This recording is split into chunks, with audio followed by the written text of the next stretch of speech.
What's up, Future Gen? Happy May 2022. Luca is literally 2 months. Yeah, it's crazy to think that he's growing so fast. Alana fell down the stairs today. She's a big 2-year, 9-month-old kid, probably the strongest pound for pound toddler that I've ever actually met, shaking the baby gate and fell down the stairs. And so we are in the craziness of what life is, and I know you are too. Why do I care about that? Have you guys ever noticed, a theme of the month is barefoot and brain function, right? The bare feet movement, the barefoot running movement, the minimalist shoe movement. When you talk about the amount of time we put into buying things for our kids, I can't think of how important it is. Just buying shoes or not buying shoes is so important, because the windows to the world for our kids are through their body, right? So they go from a zero gravity environment, literally don't have to breathe or eat for themselves, close to mom's heart, born into the world, have a full sensory nervous system experience. And one of the most important sensory experiences to navigate, which is why chiropractic is so important, is gravity. And so we have throughout our body these things called proprioceptors or mechanoreceptors, which basically tell us where we are in space and where space is in relation to us, right? And so we know, meaning pediatric chiropractors, are trained to understand that the majority of the proprioceptors are actually in the spine, in the whole body, the highest concentration in the spine, and the highest concentration of the spine in the upper cervical spine, which is why when we do your scans or your kid scans and we see those big red bars in the upper cervical spine, then we relate that to cerebellar function, we relate that to brainstem function, we relate that to prefrontal cortex function, we relate that to all the different common things that we see in our kids. That's not a mistake. That our highest sensation of where the brain is stimulated from by gravity into the body is the spine. The second most concentrated area are the feet.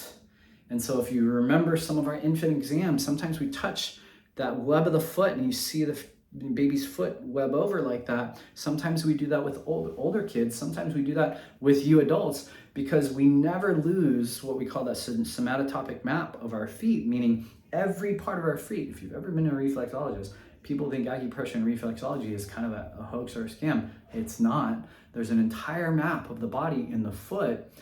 And I can say not only energetically is it a map in the foot, I'm using my hand as a foot, not only is it energetically, but is literally neurologically, where every part of the foot can be literally measured and mapped out to very significant parts of the brain, many of which help us understand our ability to adapt to stress, many of which give us a clear understanding of who we are, where we are, how grounded we can be.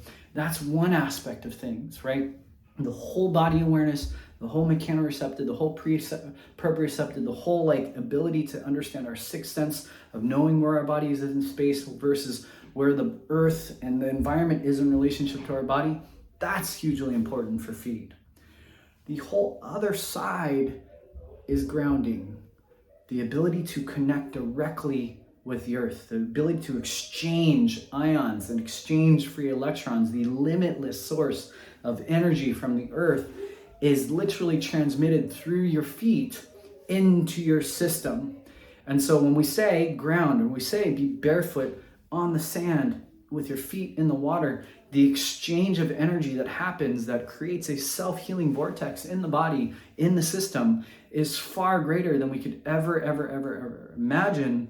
And that is translated through the feet. Once you put something over the feet, have you ever put a shoe on a newborn, or not a newborn, but at least a toddler, maybe a 1-year-old? Sometimes they put their foot down and they don't know where the earth is anymore. That sometimes even the minimal layer of the distance between the foot and the ground is enough separation to disconnect them to themselves, disconnect them to the earth, and that can create a down spiral challenge, which, if you don't know this, long term, if you think about adults, runner's world, road runner, the shoe running industry, and the monstrosity of it actually mirrors the increase of injury. Chew on that one for a second. But barefoot, being as connected to yourself as ever, being connected to the earth as ever, hugely important for not only kids, but for all of us. Love and appreciate you guys. Check out Dr. Ryan's blog. Recognize that as much as you can be connected on both ends of those spectrum, the better your body will heal, the better your body will adapt, the more vibrant and more connected you will be. And I can't think of a better time to do something like this, especially because we have a ton of babies coming into practice, and a lot of parents ask a lot of questions about this stuff. And this is literally less is more principle in action. Love and appreciate you guys. See you later.